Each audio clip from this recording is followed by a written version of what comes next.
नमस्कार, मैं ऋषभ सिंह आप सबका स्वागत करता हूं हमारे चैनल पे। तो क्या आपने भी कभी किसी ऐसे आदमी को देखा है जो बहुत ज़्यादा पॉपुलर है और उसके पास जो टैलेंट है वो देख के आपको लगता है, अंदर से बोलते हो आप, भाई क्या ही आदमी है यार, ये कुछ भी दिखा रहा है। और जब आप उसकी फ़ैन फॉलोइंग चेक करते हो तो देख के आपके मन से एक ही आवाज़ निकलती है, भाई क्या ये दुनिया पागल हो चुकी है, मतलब कुछ भी देखते हैं लोग।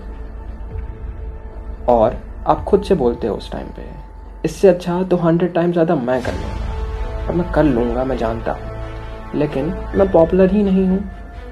और आप कभी ट्राई भी नहीं करते हो उस चीज़ को करने की, और सामने वाला हर रोज़ ज़्यादा पॉपुलैरिटी गेन करता जाता है क्योंकि आप ट्राई नहीं करते हो और उसको कोई कॉम्पिटिटर ही नहीं मिलता है। तो जब मार्केट में एक ही चीज़ होगी तो सब उसी को खरीदेंगे, आपको आना ही पड़ेगा। और आप बस बैठे रहते हो, उसको देखते हो और बस देख के सोच के उदास होकर बैठ जाते हो। तो भाई डोंट वरी, आपका भाई अभी जिंदा है। ये कहानी बिल्कुल आपके लिए है, इसको सुन लो। इसके बाद सिर्फ सोचोगे ही नहीं, कर भी डालोगे। उससे पहले अगर चैनल पर नए हो तो यार चैनल को सब्सक्राइब कर दो। चलिए अपनी कहानी स्टार्ट करते हैं। ये कहानी है एक ऐसे लड़के की जो आलस से भरा हुआ था, पर उसको पेंटिंग देखना बहुत पसंद था। वो हर जगह घूम घूम कर लोगों की पेंटिंग्स देखता था, उनको बनते हुए देखता था, उनको पूरा होते हुए देखता था और पूरी होने के बाद उनको देखकर उनमें एरर फाइंड करता था। उसके पापा उस टाइम के सबसे बड़े पेंटर थे उस एरिया के। इस वजह से जब भी वो किसी की पेंटिंग में कोई कमी निकालता था तो कोई उसको कुछ नहीं कहता था।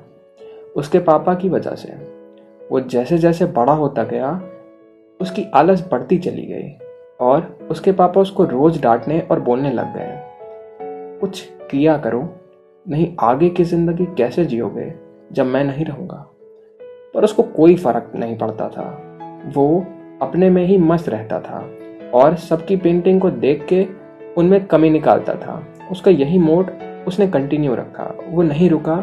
उस सबकी पेंटिंग देखता, कमी निकालता और एक बार भी नहीं सोचता कि सामने वाले को कैसा लगता होगा। फिर एक दिन वो एक लड़की की पेंटिंग देखता है और हंसने लग जाता है। तो वो उससे पूछती है, क्यों हंस रहे हो? तो वो बोलता है, इतनी खराब और बेकार पेंटिंग मैंने आज तक नहीं देखी अपनी पूरी जिंदगी में।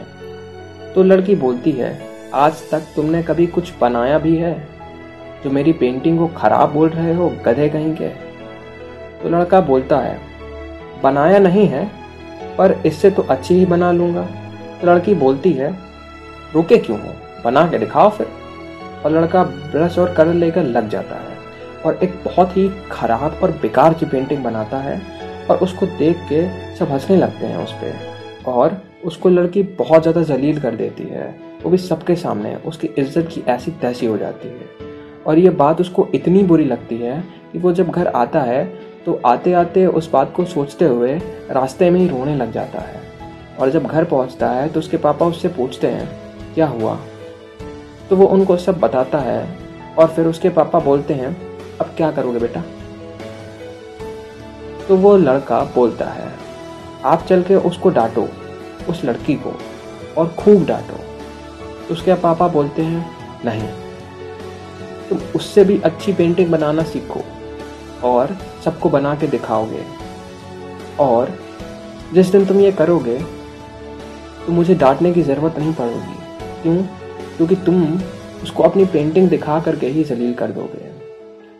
वो लड़का पूछता है अपने पापा से, भला मैं ऐसा क्यों करूँगा और इसका मुझे क्या फ़ायदा होगा? उसके पापा बोलते हैं, actions speak louder than words बेटा।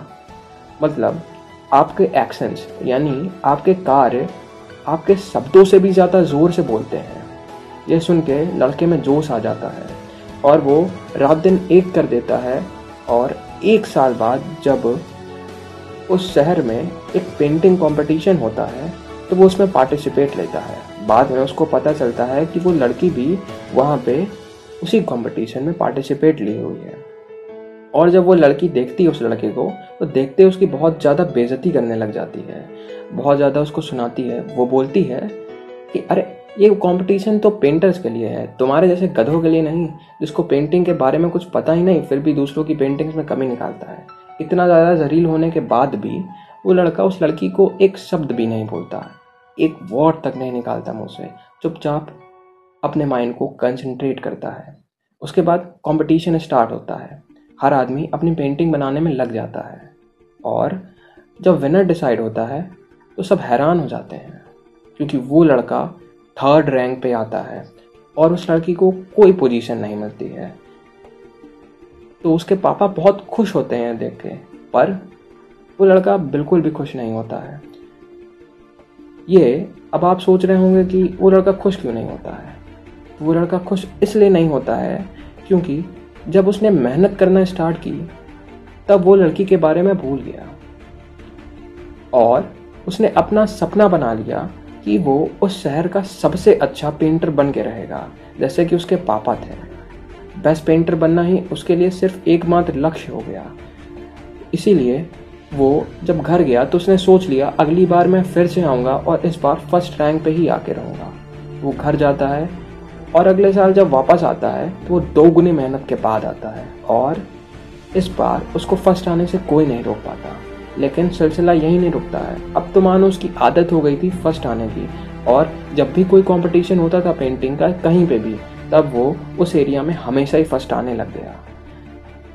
तो मोरल ऑफ द स्टोरी ये है कि आप जब तक ट्राई नहीं करोगे आप कभी जान ही नहीं पाओगे आपको क्या आता है और क्या नहीं। और जब भी गोल सेट करो तो सबसे बड़ा करो जो आपकी ज़िंदगी बदल दे और उस गोल को पूरा करने के लिए जो भी करना पड़े पूरी मेहनत से करो, हार मत मानो जब तक वो पूरा ना हो। तो यार आप भी आज ही स्टार्ट करो क्योंकि यही टाइम है और जिस पे दिन आप स्टार्ट करोगे ना आपसे बहुत सारी गलतियां होंगी। एक समय ऐसा भी आ सकता है जब आपको लगने लगेगा भाई कोई फ़ायदा नहीं है कुछ भी करने का, अब मैं छोड़ रहा हूँ ये। पर यार गलतियों से ही तो इंसान सीखता है, इसीलिए गलतियों को ही अपने सीखने का एक पार्ट समझ लो और अपनी गलतियों को सुधारो। धीरे धीरे आप देखोगे कि आप सही करने लग गए हो और फिर भी सीखना बंद मत करना, लगे रहना, रोज कुछ नया सीखना और कभी न कभी एक दिन आएगा जब आप भी पॉपुलर हो जाओगे। तो यार अभी तक रुके क्यों हो, उठो और जिस चीज़ में आपको लगता है आप अच्छे हो उसकी स्टार्टिंग करो क्योंकि कल कभी नहीं आता है, आज ही स्टार्ट कर दो। Thank you. वीडियो अच्छी लगी तो लाइक कर दो, चैनल पे नए हो तो सब्सक्राइब कर दो और बेल आइकन दबा देना। वीडियो शेयर भी करना क्योंकि आपके साथ हो सकता है किसी और का भी भला हो जाए।